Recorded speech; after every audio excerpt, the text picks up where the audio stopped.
नमस्कार साथियों, आज हम आपके लिए कुछ इम्पोर्टेंट एमसीक्यू लेकर आए हैं जो किसी भी कंपटीशन एग्जाम में आपकी हेल्प करेंगे। तो देखते हैं फर्स्ट एमसीक्यू। फर्स्ट एमसीक्यू है हमारा anti haemophilic factor A is. जो एंटी हीमोफिलिक फैक्टर ए होता है वह कौन सा है? Option A factor 7, option B factor 8, option C factor 9 और ऑप्शन डी फैक्टर 10। देखिए, एंटी हीमोफिलिक फैक्टर जो होते हैं वह हीमोफीलिया को ट्रीट करने के लिए दिए जाते हैं।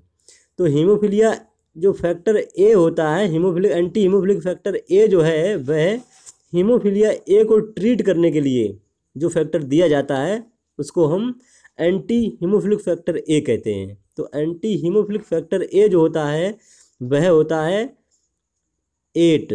जो फैक्टर 8 होता है इसको हम एंटी हीमोफिलिक फैक्टर ए कहते हैं और यह हीमोफीलिया ए को ट्रीट करने के लिए दिया जाता है। Option B is the right answer. चलते हैं नेक्स्ट क्वेश्चन की तरफ।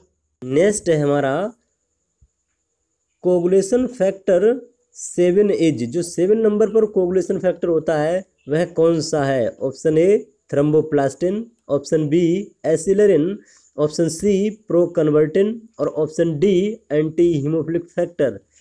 देखिए, एंटी हीमोफिलिक फैक्टर जो होते हैं वह हीमोफीलिया को ट्रीट करने के लिए दिए जाते हैं।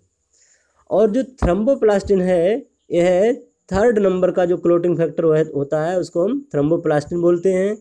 एसिलरिन जो होता है यह 5 नंबर का क्लोटिंग फैक्टर है। 5 नंबर का जो क्लोटिंग फैक्टर है इसको हम एसिलरिन बोलते हैं और इसको हम लाइबल फैक्टर भी बोलते हैं। और जो प्रोकन्वर्टिन होता है यह 7 नंबर का क्लोटिंग फैक्टर है और इसको हम स्टेबल फैक्टर भी बोलते हैं। तो option C is the right answer. जो 7 नंबर पर कोगुलेशन फैक्टर होता है उसको हम proconvertin, option C is the right answer. चलते हैं नेक्स्ट क्वेश्चन की तरफ। नेक्स्ट है हमारा when a B cell is exposed to an antigen for the first time.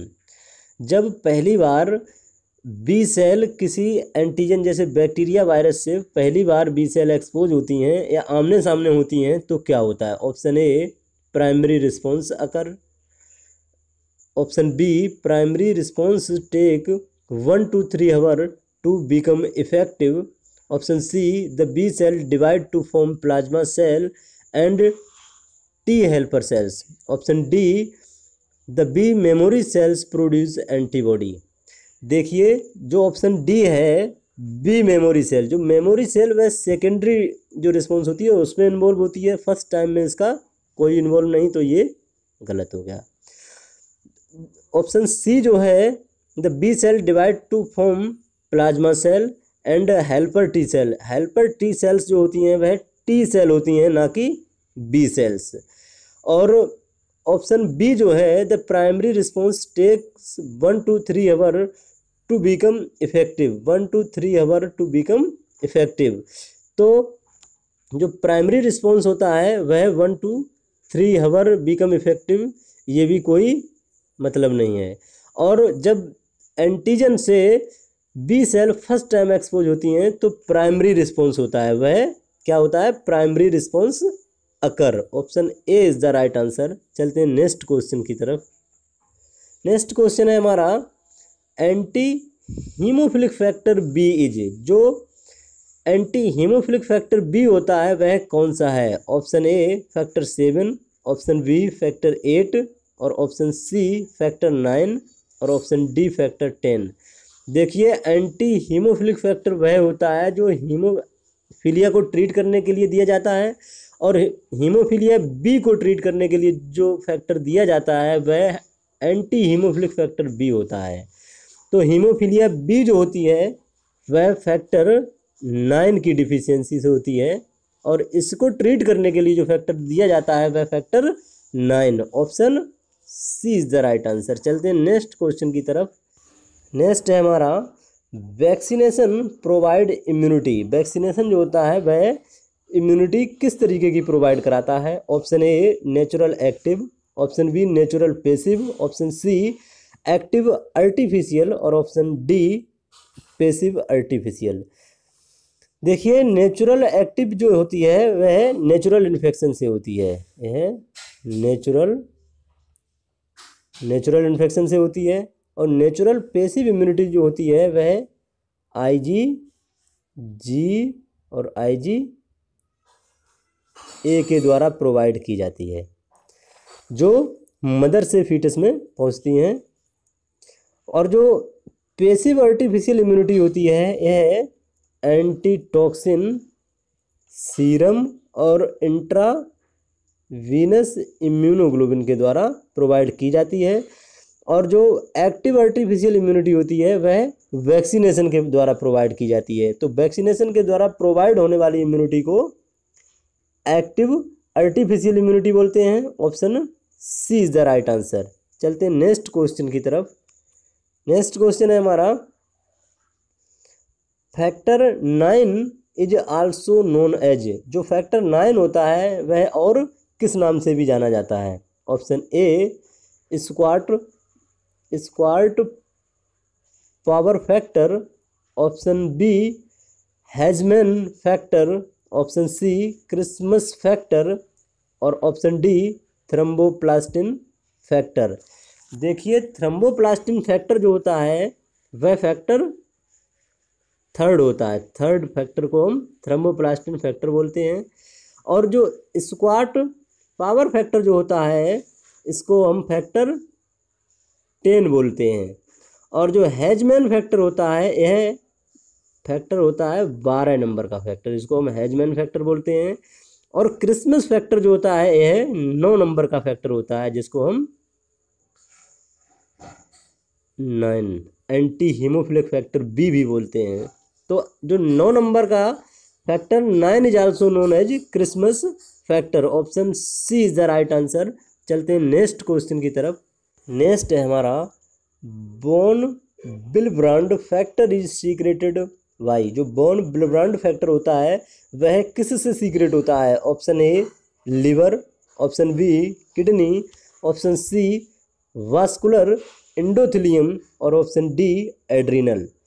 देखिए जब हमारी ब्लड वेसल्स में इंजरी होती है तो सबसे पहले बोन विल्ब्रांड फैक्टर सीक्रेट होता है, जो प्लेटलेट के एक्टिवेशन में हेल्प करता है। सबसे पहले जैसे किसी भी ब्लड वेसल में, जैसे ब्लड वेसल इंजर्ड हुई तो इसकी जो एंडोथेलियम होती है इसमें बोन विल्ब्रांड फैक्टर सीक्रेट होता है, जो प्लेटलेट के एक्टिवेशन को बढ़ा देता है।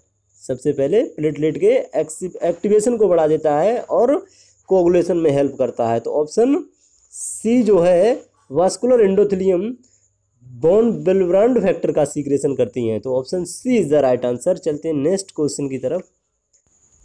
नेक्स्ट है हमारा, prothrombin time of plasma is prolonged by administration of. जो प्रोथ्रोम्बिन टाइम होता है प्लाज्मा का वह प्रोलॉन्ग हो जाता है किसके एडमिनिस्ट्रेशन से?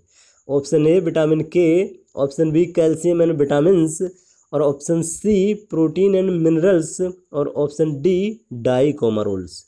देखिए प्रोथ्रोम्बिन टाइम होता क्या है, इसमें हम थ्रोम्बोप्लास्टिन और कैल्शियम को जब ब्लड में ऐड करते हैं तो क्लॉटिंग में जितना टाइम लगता है उसको हम प्रोथ्रोम्बिन टाइम कहते हैं। और यह नॉर्मल होता है 12 से 15 सेकेंड और ये प्रोलॉन्ग्ड होता है डाइकोमारोल के एडमिनिस्ट्रेशन से। जो ऑप्शन सी है, जो ऑप्शन डी है वह डाइकोमारोल जो है यह प्रोथ्रोम्बिन टाइम को बढ़ा देता है। तो option D is the right answer.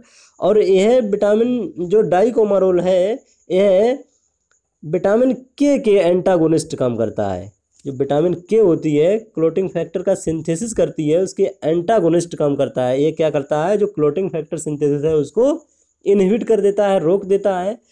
तो इस वजह से जो प्रोथ्रोम्बिन टाइम होता है वह और ज़्यादा बढ़ जाता है। तो option D is the right answer. चलते हैं नेक्स्ट क्वेश्चन की तरफ। नेक्स्ट क्वेश्चन है हमारा, the maximum reservoir of blood is. यानी सबसे ज़्यादा ब्लड का रिजर्वियर यानी भंडारण किस में होता है? ऑप्शन ए वेंस और ऑप्शन बी हार्ट और option C aorta, option D capillaries.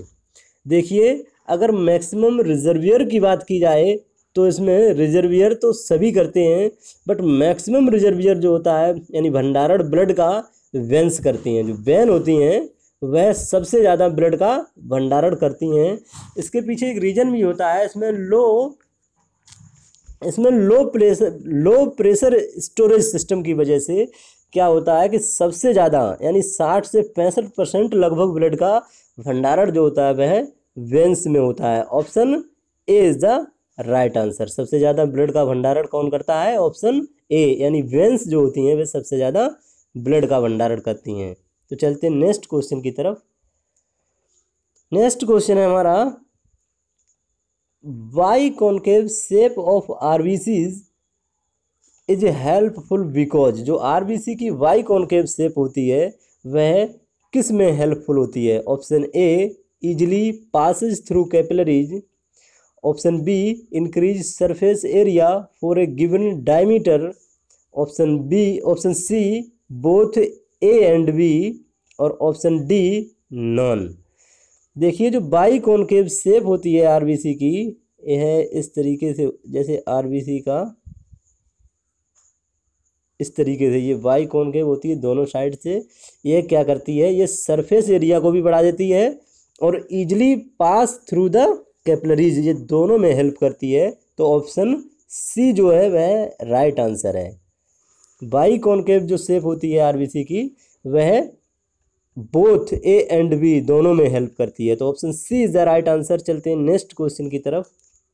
Next question है हमारा, oncotic pressure of plasma is due to. जो ऑनकोटिक प्रेशर होता है प्लाज्मा का वह मेंटेन किसके द्वारा होता है? Option A, albumin. Option B, prealbumin. Option C, electrolyte. और ऑप्शन डी, फाइब्रिनोजन। जो फाइब्रिनोजन होती है यह एक क्लोटिंग फैक्टर में हेल्प करती है। इलेक्ट्रोलाइट वाटर बैलेंस को मेंटेन करते हैं। प्री एल्बुमिन इसका कोई मतलब नहीं होता है। और जो एल्बुमिन होती है यह ऑनकोटिक प्रेशर को मेंटेन करती है। ऑनकोटिक प्रेशर जो होता है, जैसे हमारी ये ब्लड कैपिलरीज होती हैं, इसमें हमारी प्लाज्मा प्रोटीन एल्बुमिन होती है। यह क्या करती है? जो फ्लूइड को ब्लड कैपिलरीज के अंदर खींचती रहती है, वही ऑनकोटिक प्रेशर होता है। तो option A is the right answer. चलते हैं नेक्स्ट क्वेश्चन की तरफ। नेक्स्ट है हमारा, identify correct statement regarding haemoglobin. जो हीमोग्लोबिन के बारे में स्टेटमेंट दिए गए हैं उनमें करेक्ट स्टेटमेंट को आइडेंटिफाई करना है। ऑप्शन ए, 1 HB molecule contain 4 haemoglobin chain. जो एक HB मोलिकुल होता है वह हीमोग्लोबिन की, जो 1 HB मोलिकुल होता है वह 4 ग्लोबिन चेन कंटेन करता है। तो ये तो सही बात है। Option B, 1 HB molecule can form bond with 4 oxygen molecule at a time. एक टाइम में HB मोलिकुल 4 ऑक्सीजन के मोलिकुल को कैरी करता है। तो ये भी सही है। Option C, oxygen is carried in the form of oxyhaemoglobin. तो ये जो ऑक्सी हीमोग्लोबिन ये भी सही है। Option D, all of the above. जो हीमोग्लोबिन के रिगार्डिंग स्टेटमेंट दिए गए हैं वह तीनों स्टेटमेंट सही है। तो इसमें option D, all of the above is the right answer. Thank you. जानकारी कैसी लगी कमेंट में ज़रूर बताना।